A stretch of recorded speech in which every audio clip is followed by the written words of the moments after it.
All right, welcome everyone to Impolite Company on the www.gcpr.live network. It's the show where we do what, the old adage is that you're not supposed to talk about religion and politics in polite company. Well, that's worked out so very well for both religion and politics. And so we talk about religion and politics, and we do it in a healthy way. I'm your host, Matthew Best. Together, we walk through honest dialogue. We ask difficult questions sometimes. We explore messy truths. We try to see the humanity, especially from perspectives that are different from each other. If you have a thought or a question, or you want to ask something or whatever, you can email me at contactimpolitecompany@gmail.com. Don't forget you can subscribe to past and future episodes on Apple Podcasts, Spotify, iHeartRadio, YouTube, wherever you get your podcasts. You can just search for Impolite Company, look for the logo. And if you'd like to dive deeper into some of the themes that we explore here, you can visit my blog, which is pastormatthewbest.com. And as always, if you appreciate what we do, want to support it, you can go to buymeacoffee.com/impolite company. So halfway through, I'll give you a little blurb also of some of the things that I'm trying to support. But for now, we're going to get into today's conversation. I'm really excited to welcome Ivy Schweitzer. Ivy, welcome. Thank you. And just as a brief bio, Ivy was born in Brooklyn and lives in Vermont and has taught American literature and women's studies at Dartmouth College. She writes about cultural identity and social justice from a feminist and Jewish perspective. Her poems have appeared recently in a variety of publications, including Passenger, Ritual Well, Tikkun, New Croton Review, Mississippi Review, Spoon River Poetry Review, the New England's Poetry's Club's Prize Winners Anthology 2024, and the Mountain Troubadour. Finishing Line Press published her debut solo collection, Dividing Rivers, in 2025, and you can find out more about her at her website, which is sites.dartmouth.edu/Ivy Schweitzer. So, Ivy, thanks so much for coming on to the show. I really appreciate you taking some time to be here today. Thank you for inviting me. It's really an honor to talk to you and talk to you about poetry. That's right. You're my second poet that is on, and which is really interesting for me because for the longest time I had never been like a huge fan of poetry, but these conversations have really been very helpful to kind of diving in and taking, it's one of those things that just kind of, if you just go on your own, it's not always the easiest thing to get into. So I really have appreciated the previous conversation. I'm really looking forward to this conversation. So I'm going to ask you the same question I asked before, which is why poetry? How did you get into it? It's such a good question. I mean, I think I was born a poet. I just can't remember when I wasn't writing it or thinking about poetry as a little person, a young girl. But I didn't do it as my profession. I was a scholar. I was a scholar of poetry. I taught poetry. So I was really approaching poetry from that perspective for, 40 years. Um, and somewhere around 2015, I decided I really wanted to renew my relationship with poetry and not write scholarship anymore. Scholarship seemed, how many people read your scholarly Right. monographs, right?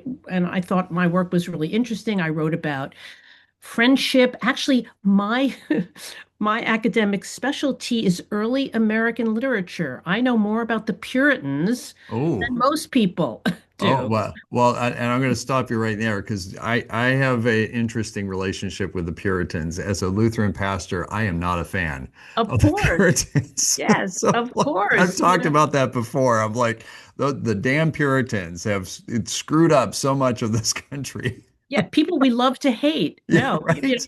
so and so that's very interesting. And there are not many women, but I was writing about the Puritans from a feminist perspective, Sure. which is very Yeah. interesting.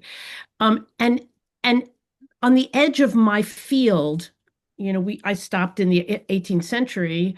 I did a lot of work on a Presbyterian minister who's native, whose name is Samson Occam, who's very important for Dartmouth because he was the student of the founder of Dartmouth Oh, College, who was okay. a congregational minister. It's all related. Yeah. At the edge of my field was Emily Dickinson, and I Okay. taught Dickinson, but I didn't get into her. In about 2015, I say she called me, and I concocted a project where I got money for this project from Dartmouth Hmm. to spend a year blogging each week in a week in her life, in 1 year of her life. And I chose 1862 because it was the height of the Civil War. Yeah. And most people think of Dickinson as withdrawn and quaint and apolitical, but in fact, she wasn't. She was very involved in current events and what was happening, and the conflicts around the Civil War, and her poetry reflects that. So I wanted to change people's ideas about Dickinson and show her as as a woman in her moment, in her historical and political moment. Anyway, I spent a year doing that, and but I did it to renew my own relationship with poetry. It was really Yeah. not from a scholarly perspective. It was like, what was this woman thinking about and doing and wondering about, and the people around her. Anyway, and you can look at that. It's called White Heat. There are 52 blogs. I send it out Wow. every week. I'll send one out. I'm still updating them and sending them out, and they're really fun and interesting. And talk about poetry is difficult. Dickinson is hard. She Yeah. is difficult. So it's fun to do Dickinson with a little bit of help. Anyway, so that got me back into writing my own poetry. Mm. And then this particular project, Dividing Rivers, it was the summer of 2020. And I remember exactly where I was. We have a sailboat and try to spend as much of the summers sailing in the Penobscot Bay of Maine.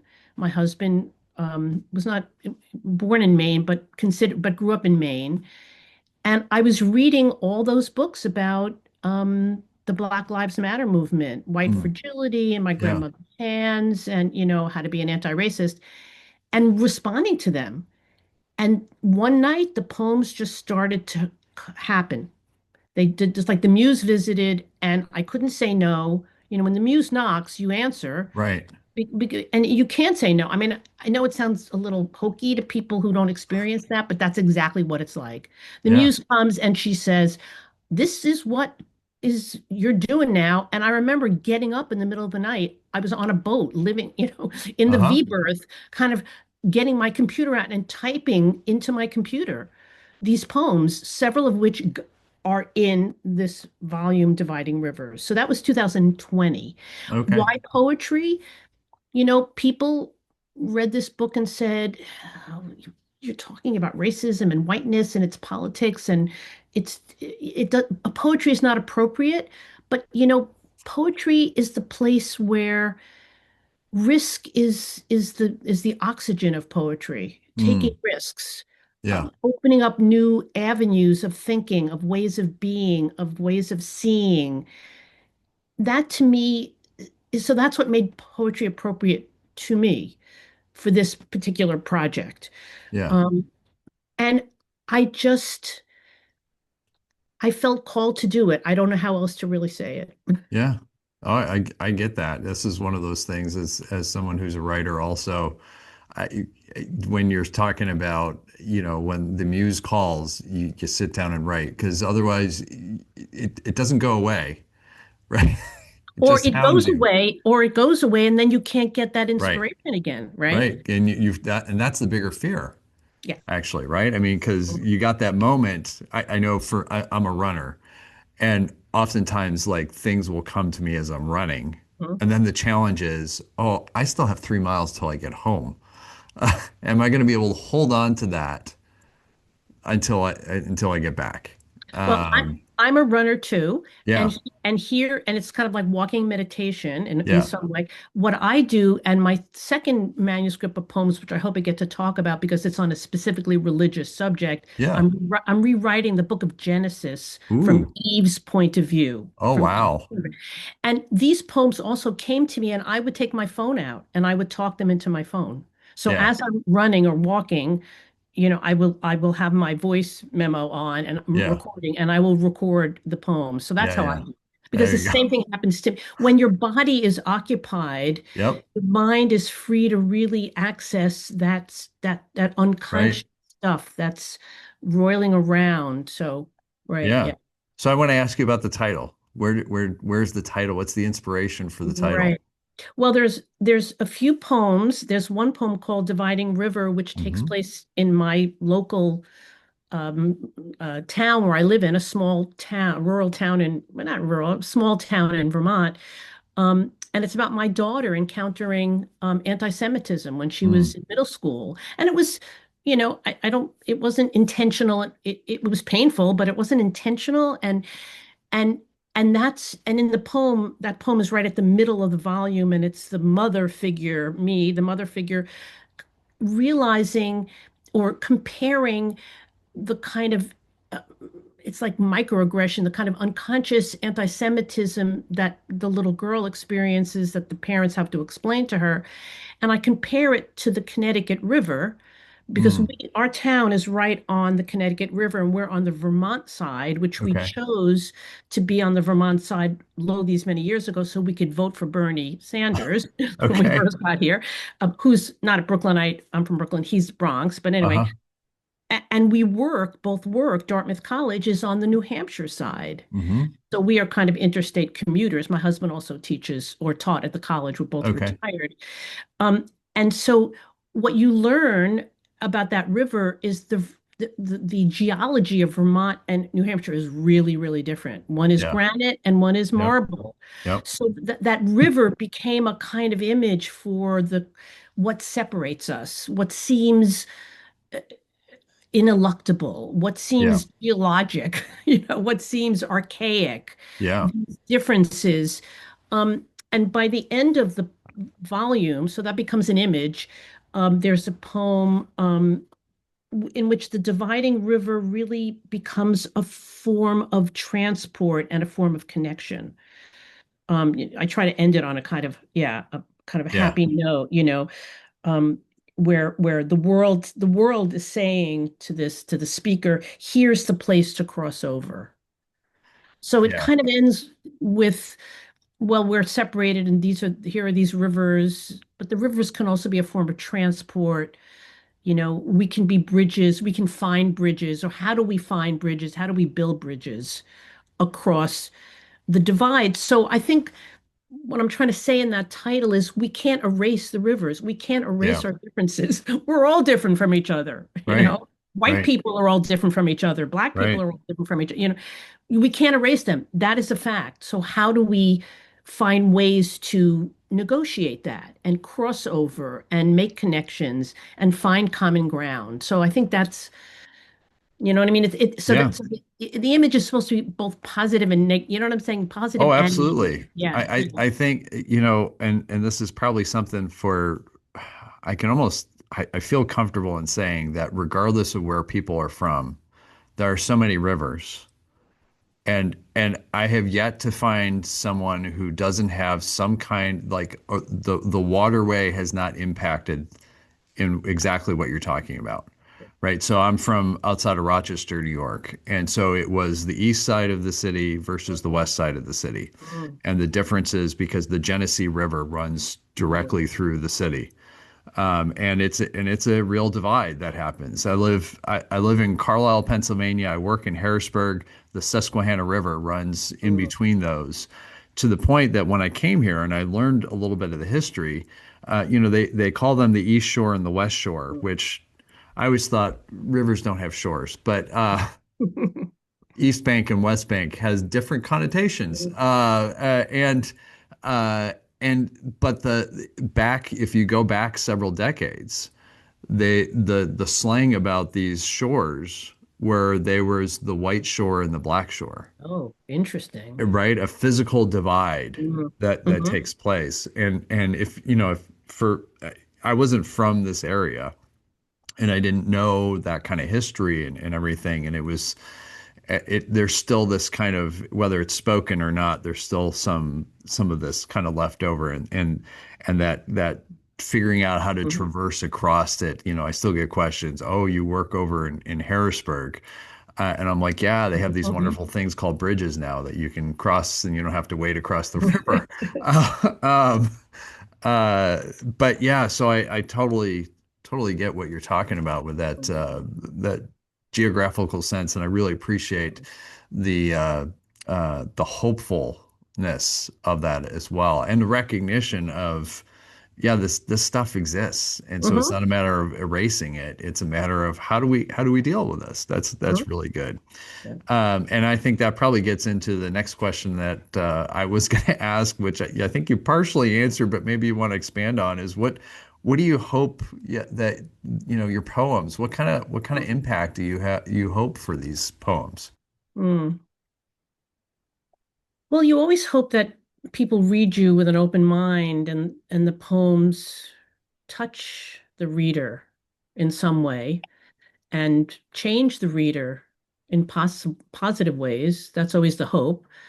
Um, it, I've been reading a lot about white poets, poets writing about whiteness, what audience expectations are. I know for this book, I had several poet friends read it who are people of color, and uh, it, I was anxious about their responses, and to some extent, their responses were negative. Why are you Hmm. writing about things that are hurtful to Black people? Why are you writing about white attitudes that are hurtful to Black people? And I really had to think about that. And there Yeah, were poems that, for that reason, that did not get in the book that I sure. felt were painful. But I felt that there's not a lot of honesty or frankness about whiteness. White people don't see white as a racial issue or a race or an Yeah. identity, a racial identity. So I felt that there was some value in modeling that and excavating my personal history of coming to awareness and wakefulness about my white identity and how it was shaped. Because what I came to realize in reading this book is that everybody's idea of whiteness is different. Everybody's experience is different. Mine is urban and Jewish and feminine, and how that all impacts is very different from yours growing up in Right. Rochester Right. as a man, right? So I felt there was some value in seeing that child consciousness that which is it's not innocent, but it's naive and it's tries to be colorblind, it's liberal, it's racist. I wanted to give voice to that. And again, with the dividing rivers, not erase it. Hmm. Right. So as I told you, there's a poem in there it started out calling White Me a Checklist, Hmm. which then I rewrote under the pressure of the comments by these friends and mentors, people of Yeah. color, who was saying, really, Yeah. Ivy, that's really what you thought? Like, look at it again. I mean, they didn't quite say that's racist. Sometimes they Sure. did, but Yeah. it's like, really? Like, let's look at that. And so I rewrote that poem, but I left the earlier poem in and it's all crossed out, right? So you can actually see the archaeology, the geology of my thinking, of my Yeah. working through the issues about whiteness, which I'm not finished working on. I mean, Right. it's ongoing. Right. So I guess the aim is that the honesty, that the risk allows other people to do some of the similar work. Yeah. Um, I remember years ago, I taught a course at the request of of a white student on novels of interracial friendship, Hmm. which was not my field, and I didn't know about it, but I'm a professor. I knew how to work it up. And there's wonderful, wonderful novels by women of color and white women writers, especially from the South. A lot of Southern women writers have written novels. And what I found is that it was so much easier for students to talk about racism, bias, and prejudice when it's a character in a Yeah. in a novel or a film than when it's yourself Oh yeah. or your family. Yep. And so so I was hoping that would happen with this book that, okay, I'm opening myself, making myself vulnerable, showing you the not so nice, the ugly parts and the ugly parts. There are ugly parts. My parents, Yeah, sure. my community's attitude, oh, let's just pass, let's just not, rock the boat. Yeah. Not so nice, but how else, if we can't name it, how do we go move past it if we can't name it and see it? Right. So that's what I was hoping. Yeah, that's reminding me of there's a book that I read a couple years ago by a Jewish rabbi on repentance and repair. Hmm. I can't remember her last name, Danya.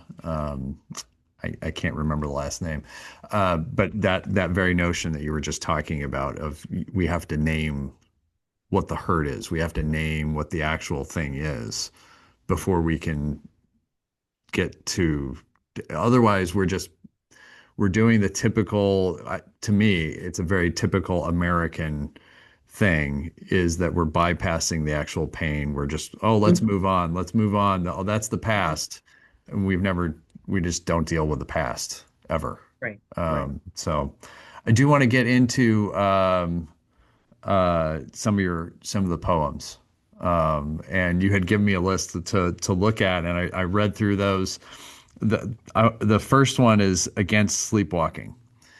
And I'm wondering if you have it in front of you, if you I wouldn't do. mind reading it for us. And then I have just there's one thing that really just like stuck out to me. So I want to uh, so I just want to talk about that a little bit. But yeah, if you wouldn't mind reading it. And I should say this poem started out as a response to, let me get the exact, it's in the notes. Um, Whoopi Goldberg's comments on the TV show The View that happened on January 31st, 2021. So Whoopi Goldberg says the Holocaust, she says, quote, was not about race, for which she was publicly upbraided and suspended from the show for 2 weeks. And that got me really thinking about the whole issue of race and a cultural identity like Jewishness. So Yeah. that's where this all came from. But then the poem changes because the poem becomes what it wants to become. Okay. Yeah. Against sleepwalking. It is easy to forget. As a Jew, I forget often our whiteness is honorary, tolerated, from the Latin word for bearing, carrying, and enduring pain, claimed by moneylenders, suffered to underwrite white. It is easy to forget that all bias squirms in the same suburbs of the lizard brain, nasty with fear, bruised egos, swamp gas, adrenaline.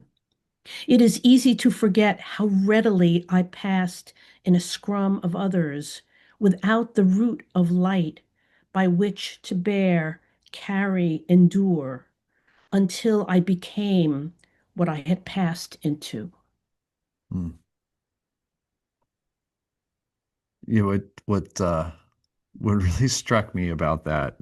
And first of all, I want to say with the poems that I read, they're very raw. It's like that has this feel, right? It's like you said, very vulnerable um, in that, and I really appreciate that.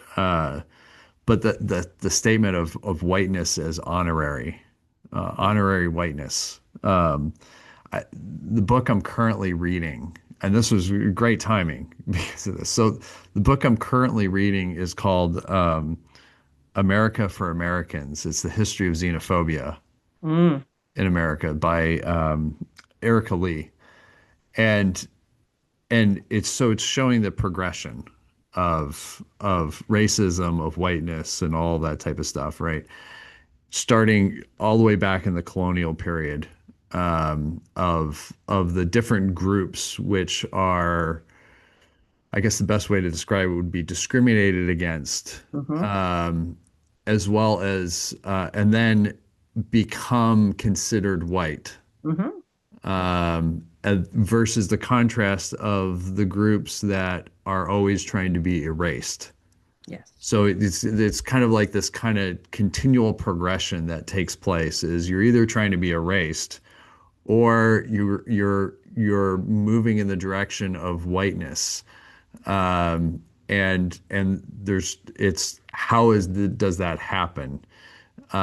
Usually in the sense of so like one of the chapters talks about Irish Americans, and Right. before that it was German Americans, which were discriminated against, and then the Irish, who the author talks about the idea that the Irish oftentimes would be harsher against the black African folks because they wanted to be they were in this in between land, if you want to think about it that way, and so they wanted to be able to show those that were considered white that they were one of them, type of thing. This is obviously simplistic, breaking it down, Right. um, but there, wow, I just like I read this and I was like, wow, there's just a history of groups that have been on, and there's it's not a nice like all of a sudden one day you're just, oh, there, it's this kind of muddy progression, I guess. I don't even know if that's the right way to describe it. Which sounds weird if you're, if we're Mhm. progressing towards, I don't know. Well, Anyway, it's not, I mean, I wouldn't say it's a progression. I mean, it must seem like a progression to groups that come and want to participate in the American dream. And how do yeah, you do that? You sign on to the right. norm, but it makes whiteness the norm, Yeah, right? It yeah, makes whiteness the norm. And in some way, even if you're a person of color, if you act in a certain way, you can become part of that right. ruling majority group. So the question is how to disrupt that. I mean, the book that my circle read is Matthew Jacobson, How the Jews Became White. And it's a very similar kind of history. Well, Yeah, the Irish became white, and then the Italians became white, and then the Jews right. became white. The Jews became white by lending money, Yeah, by being the money lenders, and that's what that poem refers to. yeah, So yeah, we were allowed in because the Jews knew how to make money and they were kind of smart and cagey. Well, the reason why was because Christians weren't allowed to handle money. That was, right. it wasn't Yeah. that Jews had any more knowledge, I think. It's just that, Well, somebody had to do it, and right? this kind of speaks to the idea of why groups are led in is because it's not about the people of those groups that have value. It's the things they do Yes, that prop up a system, that's right? right. That's Because again, the earlier groups, you have like the Germans who then were finally seen as true Americans, or whatever the language is, because they fought in the Revolutionary War. hmm. And so it wasn't so much about them as a people, it was they were useful, Hmm. and they propped up the system, and so then they could be trusted because they were part of a system. Oftentimes we'll talk about the idea of systemic sin, and the, and again, in American culture, the communal nature gets lost or trampled down, Right. especially in Christianity. There's very much a focus on individualism, which is not healthy, and as far as I'm concerned, goes against historical Christianity and most other religions as well. But that's the part, like, if we're not going to look at the systemic nature of things, we lose sight of why do these things happen and Okay. how are we caught up in them? They're beyond our control. Mhm. And how do we Um, change them? right, right, But they're not innate. They didn't come down with the Ten Commandments. It's right, not right. We right, we constructed them. right. And they were constructed in some way by the Puritans, to talk about them, Sure. who had to define themselves when they came here, had to Yeah, define themselves against the native people, right. right? I mean, I think we've just been watching Ken Burns's The American Revolution, which is really so eye-opening. Yeah. And the story of how Native Americans are treated by the British and the Americans, and how freed, or enslaved people and then freed slave people are treated, is really astounding, because the Americans, do not come out looking good. Oh They yeah. Of course we do not. not come out looking good. Right. And it's because, how does the majority has to define itself against some other group, Yep. right? And so the question is, how do we one of the questions I keep at, how do we disrupt that? How do we Yeah. disrupt whiteness as the unspoken norm? Yeah. Why is it the norm? Right. Why, Because what? this, as much as it gets created, it's also then propped up because we continue to Exactly. choose to participate, because the cost oftentimes feels too great Yeah. to And we not. define success in such monetary Oh ways, yeah. in such material ways, Yep. that you have to achieve, the only way to achieve success is to buy into Right. those set of structural distortions, and then you have a system, Well, which and seems inevitable, this but it's not. also this also ties into the myths that the Yeah. nation has, right? I mean, there's excellent books about the nation's myths and where they come about, and those are extremely powerful. And again, they're underlying, so they're not really necessarily, most people wouldn't point to them. But if you dig a little bit down, oftentimes that's what it comes down to, which gets into the idea of identity, which you were talking about, right? This is, I was watching a video earlier today about why the poor overwhelmingly voted for Donald Trump. And the person was making the argument it had nothing to do with, or the primary reasons were not about money, were not about this, Mhm. that, and the other thing. It has to do with identity. Mhm. Part of that is race, but part of that is the identity of like a rural poverty has an identity about it. And he was the person who saw them, for lack Mhm. of a better way, right? Mhm. And so it was this kind of locked into this identity type of thing. And identity is emotional. There's, this is where I've made the argument of fact checking oftentimes is a waste of time because that's Mhm. assuming that that's what the facts are going to change someone's mind, and they're not. Mhm. If that were the case, Facebook would be a whole different experience. No, exactly, exactly. And that's what's brilliant about, I think, Resmaa Menakem's My Grandmother's Hands, is that he argues that racism is not about statistics, Right. rationality. It's in the gut. Yep. It's in some kind of, even like, genetic Yep. memory that we have. Yeah. And that's why it's so, and so then, to approach it, to unseat it, we have to appeal to the emotions. We Right. have to appeal to the gut, because that's Yep. really where it lives. And that's the lizard brain here, Yeah. the Yeah. suburbs of the Absolutely. lizard that's squirming. Oh. So Yeah. yeah, Well, and it's very hard to get there. And that's why, another reason why poetry, I think, works here, because it is about the emotions. It's about the animal body. It's about the feelings we yeah. have that are hard to put into words.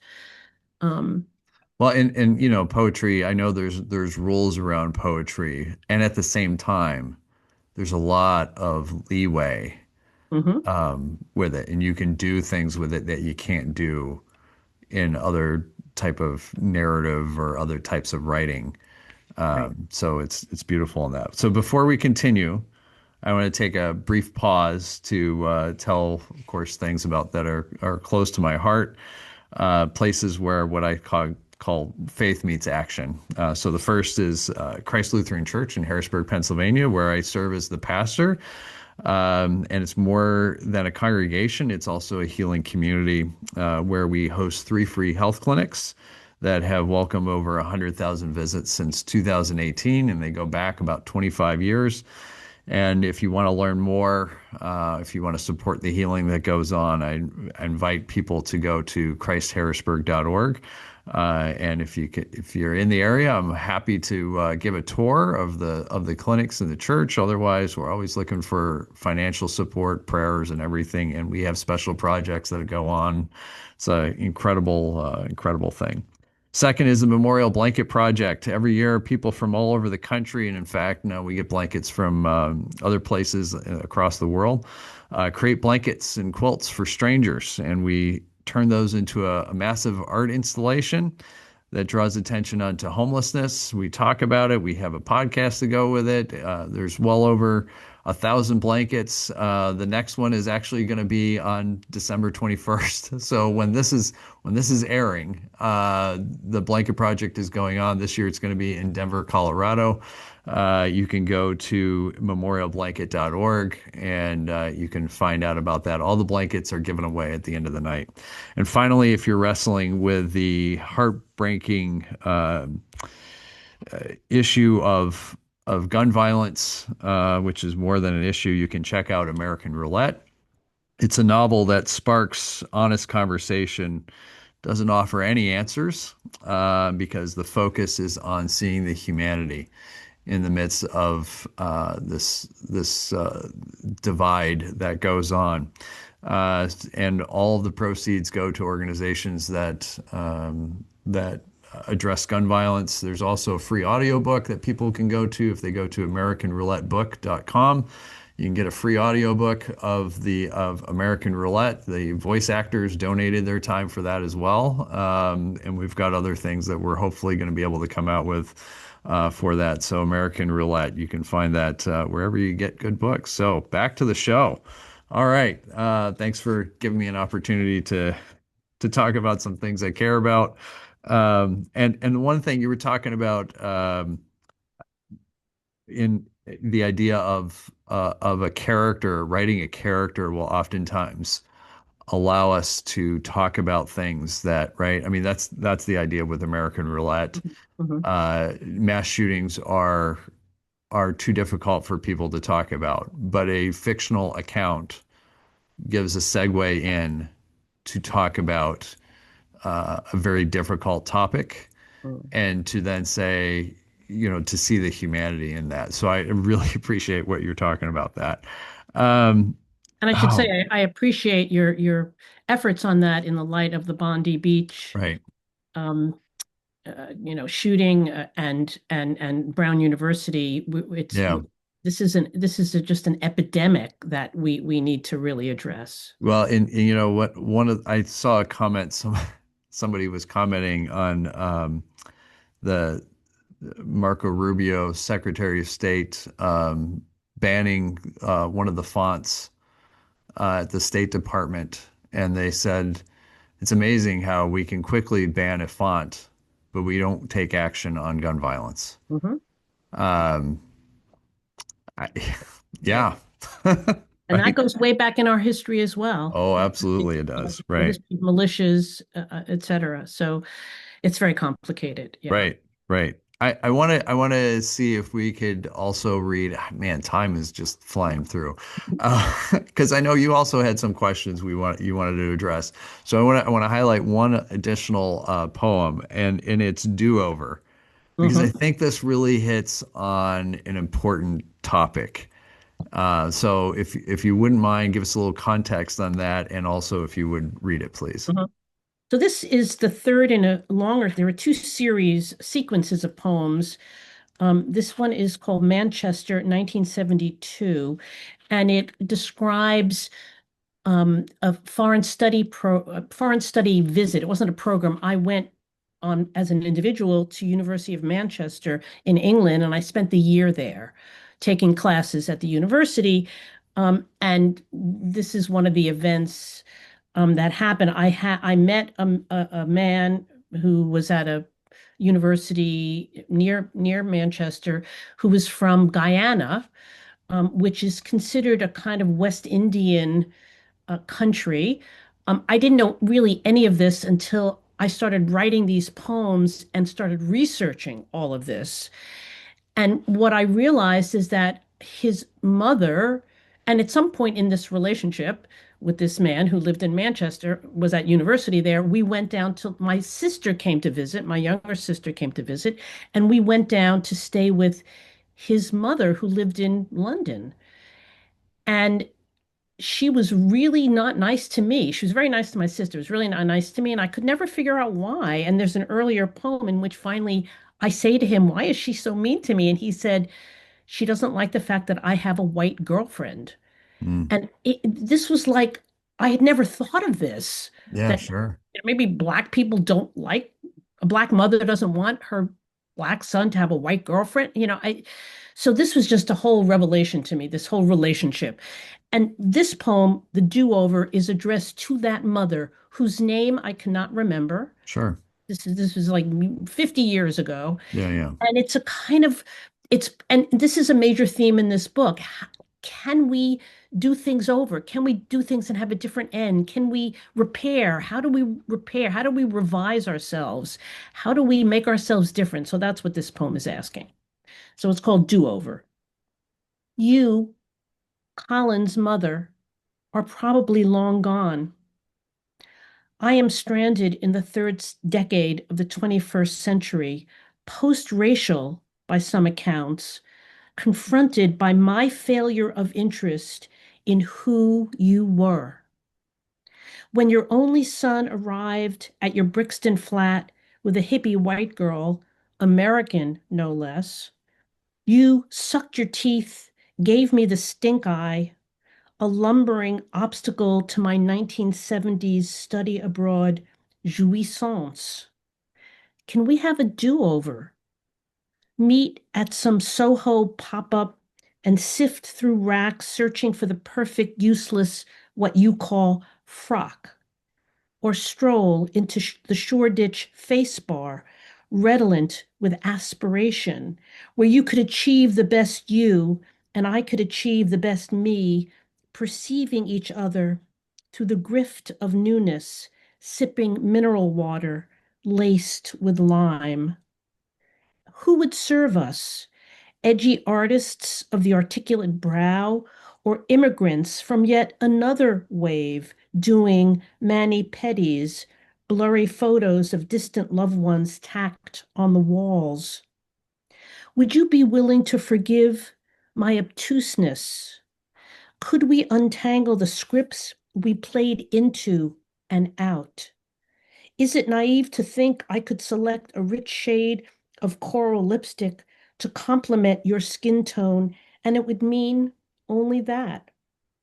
And you could steer me away from the black leather miniskirt with zippers askew, and it would mean only that. And we could embrace the striving artists and immigrants and our prior and present made up selves. Yeah. Wow. It's just so very striking in the sense of don't we all want to do over? Right? And I think the thing I really appreciate about this poem is in one sense you're doing the do-over Yeah. because you're seeing her humanity, you're seeing your own. You're doing the very thing, and of course it's not possible for her because I'm sure she's long since passed away. Um, but at the same time, here's an opportunity of some kind of mending of relationship in it. So yeah, I really appreciate that. Can we go shopping together Right. and hang out? Right. In a way, and then there's all this whole issue of the face bar where you get, a new you made up. And so the made up, the makeup, Yeah. the kind of, can we make ourselves up? Yeah. Can we crack the shells of ourselves and really rebirth ourselves? I mean, that's in some sense what I'm asking. And it's hard for a lot of people to do that because it's scary. Right. It's vulnerable, right? I mean, that's the biggest thing. Relationship is about vulnerability, and I, it's dangerous for Mhm. folks because you could possibly get hurt. Yeah. Right? But aren't we oftentimes getting hurt regardless? Well, we're getting Uh, hurt by not right. reaching out and not connecting. Right. That's Exactly. right. Absolutely. Right. So yeah, that's good. Thanks for reading that. So I know you had some questions as well. Well, you've answered some of them, especially with talking about the kind of initiatives that you're sponsoring. Yeah. And I mean, So my question was from a religious point of view, how do we ask people to take accountability, to take Mm, responsibility? I think that's a hard one, because things are so personal these yeah, days. Um, it's hard for us to step out of the personal and look at the structural. And yeah, I don't think they're contradictory or yeah, exclusive. I think we have to have double vision, look at the individual, where I stand in the yeah, structure and in the system and how I prop that system up in order to be able to say my one personal change or revision can actually disrupt that system. So yes. that's my question, for you. Do you see that working for people, for your congregation, for organizations that you work with? Yeah, I think there's a few things, and I'll see if I can remember them. All of them. This I think gets at what we were talking about before. But part of the Lutheran lens of Christianity, and I'll speak about it that way, is a belief in both and. Mhm, It's not either or, it's both and, which also makes Lutheranism not popular in the United States. Um, as much as people like to claim that the United States is a Christian nation, which I disagree with, um, it's a certain brand of Christianity that they have in mind, mhm, and it's not Lutheran by any stretch of the imagination. So that both and part, you're talking about the individual and the communal aspect of it. It's both and, right? Because that's that's who we are. We were made in the image and likeness of God, and that has to do with, yes, we're individuals and we're part of something. We're part of creation. mhm, We're not separate from creation. We're a part of creation, and science even, will match up with that and say, look, we're made from the same stuff that the ground is made up of, right? Atoms and all these type of stuff that just gets transferred back and forth and all that type of stuff. So that's a piece of it. But I really, there is this element of what we're up against is a strand of Christianity uh, that that has been here for a long time. You're talking about the Puritans. Which gets into a larger human issue. I mean, the Puritans, my understanding of their history is they were in England and they were trying to force these what they would call reforms on the Church of England, and the church didn't like it, and so then they left to the Netherlands because they thought, oh, there would be freedom of religion. Their definition of freedom of religion is the freedom to impose. mhm, And they didn't like that Netherlands weren't going to follow suit. And so then they came here because then they could set up little theocracies. mhm, Right. And so that's been a long time human problem or challenge or whatever you want to do mhm, it is this sense of, if you want to think about it in this broader term, of a fundamentalist outlook on things. And regardless of whether we're talking about fundamentalist Christianity or any other type of fundamentalism, that can be religious or political, there's this strain. And it's always it's a minority view, but it has a large impact. And I think part of this kind of gets into what we were talking about before about the assumption of whiteness as the norm to be measured against, right? And fundamentalism takes that approach. And so what I see as effective is starting off with that is not the norm. And so, for us as a Lutheran congregation, we're looking to not just worship Jesus or anything like that, but to how do we follow?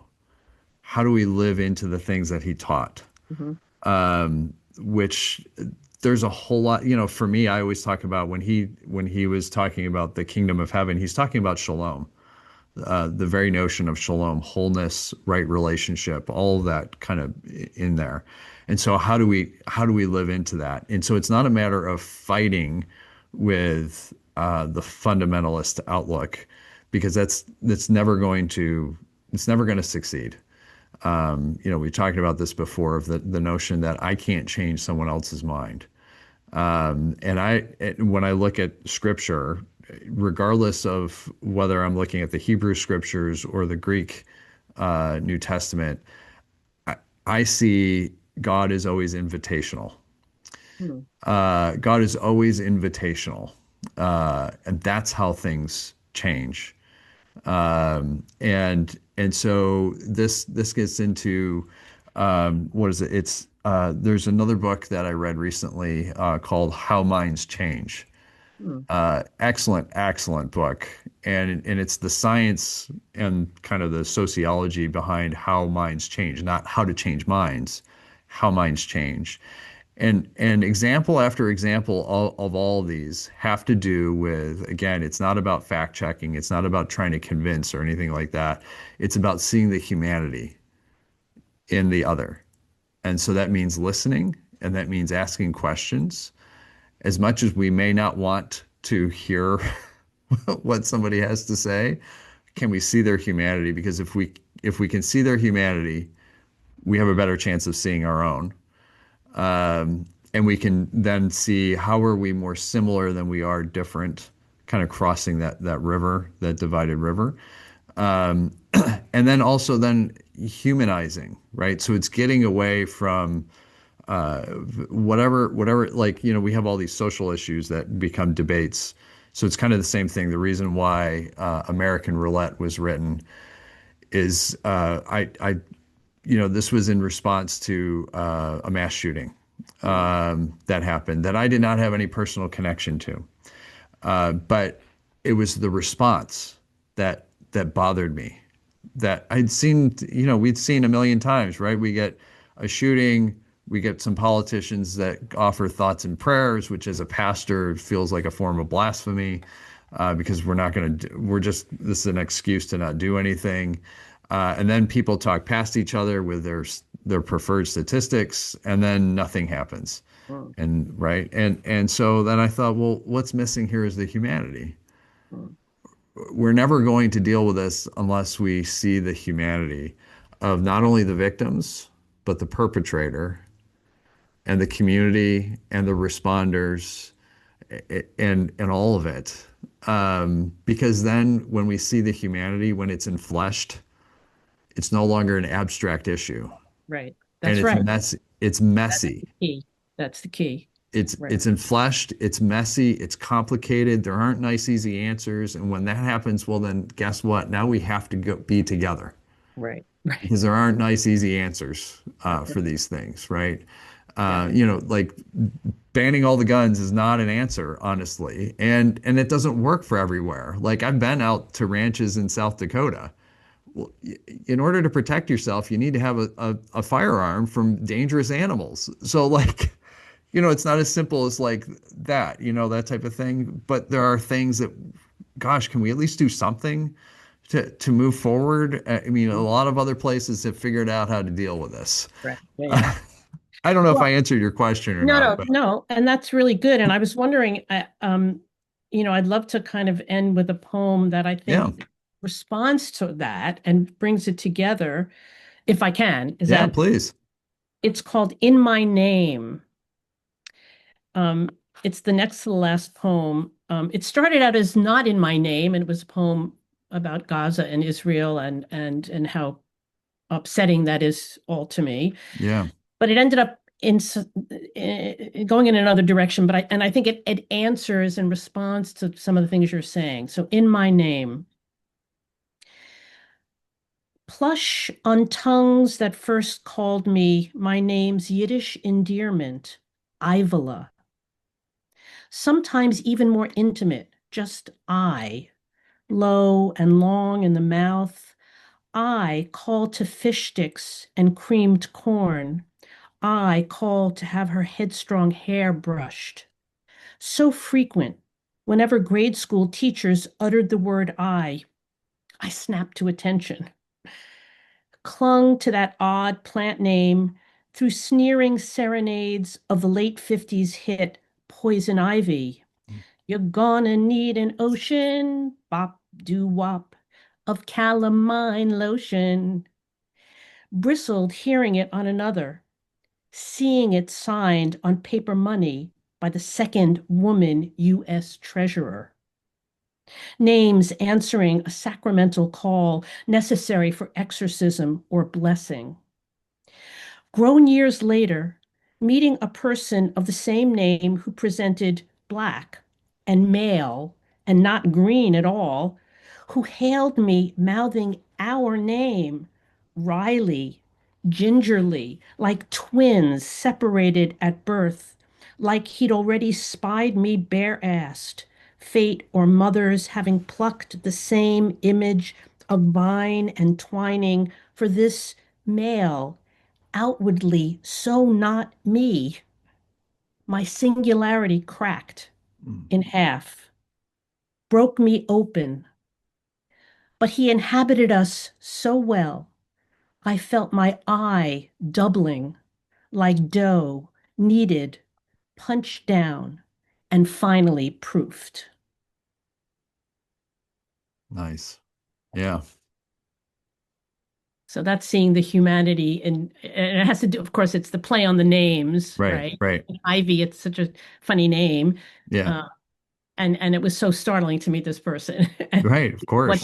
that um and how do we open our individual humanity to include others and difference Yes. and to not lose our moral compass. I mean, I don't Right. think you're saying we don't condemn Right. and we don't criticize and we don't want to revise what we find morally Right. abhorrent. That's not what it's about. Right. But how do we open ourselves to a larger notion of humanity? Yeah. I think the part that I would add in is the fighting doesn't become the central focus, Right, right? We don't start from the conflict. We start from what are we grounded in? right. And And the common then, ground. right, what are we grounded in? And we're going to come across conflict. That's just a part of humanity. It's part of life. And so then when we get to that, we can approach our conflict from again, what are we grounded in? And so if our grounding is seeing the image of God in all others, well, then I can approach that conflict differently than seeing someone as an necessarily as an enemy. Whether they see, I can't control how they're going to see Mhm. me, Right. but I have some sense of control, or at least some kind of response or influence over how I'm interacting with somebody else.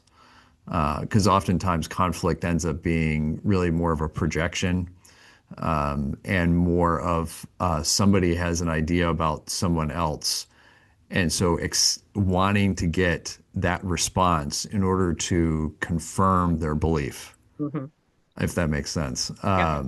And so what am I doing to confirm a different belief or to challenge that belief? So I'm not responding in anger. I'm not attacking. I'm not doing all those things because that would just give justification for hatred. But am I able to see their humanity, which, like you said, that's not excusing, that's not looking the other way, that's not doing any of that type of thing. But it's starting with seeing the humanity, which then can get into, well, gosh, that sounds like a whole lot of pain. Hmm. And if I were in that kind of pain, I wonder if I would respond the same way. Hmm.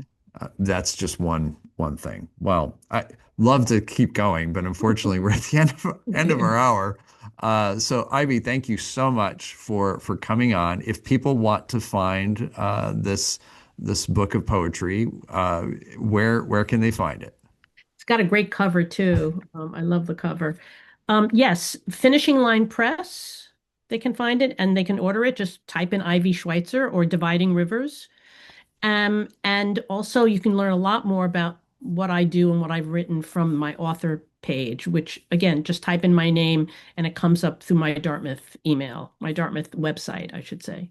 Great, wonderful. Well, thank you again, Ivy. I really appreciate you coming on. The time just went by really fast. That's how you Yeah. know it's a good conversation. Yes.